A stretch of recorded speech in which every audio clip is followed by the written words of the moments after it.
times, the whole family would hang outside the window of the rich man and smell the aroma of the food.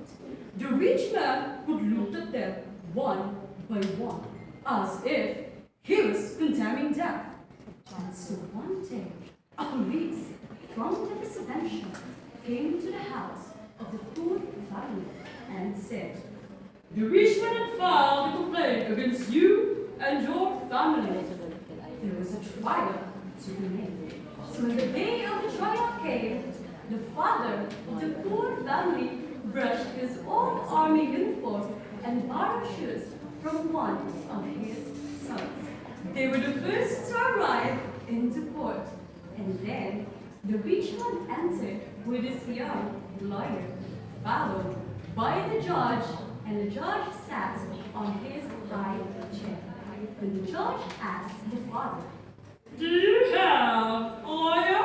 And the father answered the judge, "I don't need a lawyer, Judge." And the judge said, "Proceed." So the young lawyer of the rich man jumped at the father and pointed her finger at him and said, But do not agree that you'll be stealing the spirit of the rich man's wares and food?" And the father answered her, "I do not."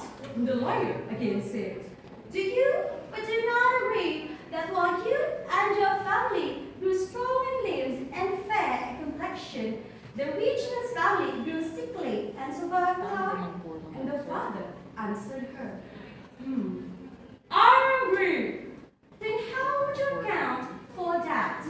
The father stood up from his chair and scratched his head thoughtfully. And then he asked the judge, "Can I see the children of the complaint, Judge?" And the judge answered the father. "As to it." So the children of the rich man Entered the courtroom very shyly.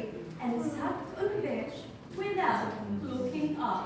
Then the father asked the judge, "Can I cross-examine the children of the complaint, Judge?" And the judge answered the father. "Proceed." So the father went to the bench where the children of the rich man sat and looked at them. Then he asked, "Do you or do not agree that we have been stealing the spirit of your wealth and food?" And the children of the rich man answered him, Yes. "Then we will pay you right now."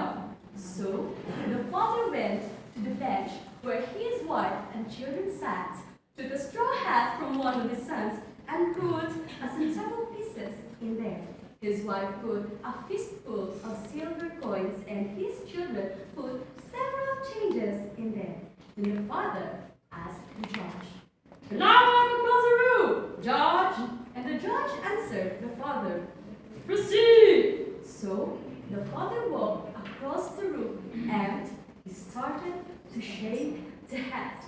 The sweet tinkle of the coins echoed from every corner of the courtroom, and the spectators looked at him with wonder.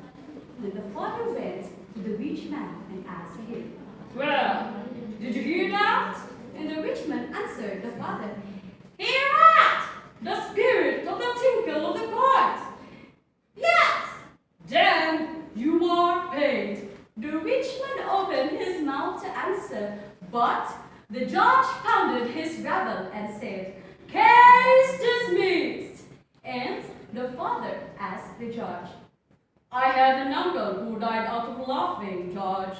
Well, do you want to hear my family laugh?" and the judge answered him, "Proceed." and the courtroom filled with laughter. And that is how the story ends. Now this story teaches us that justice is served to those who deserve. As long as you are pure in heart and innocent, the justice will be yours. And do you want to hear another story?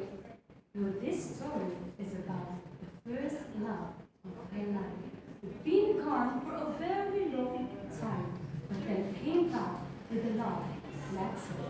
I guess I will tell you that story next time. I am your storyteller saying, my story, your story, I will hear your stories. Goodbye.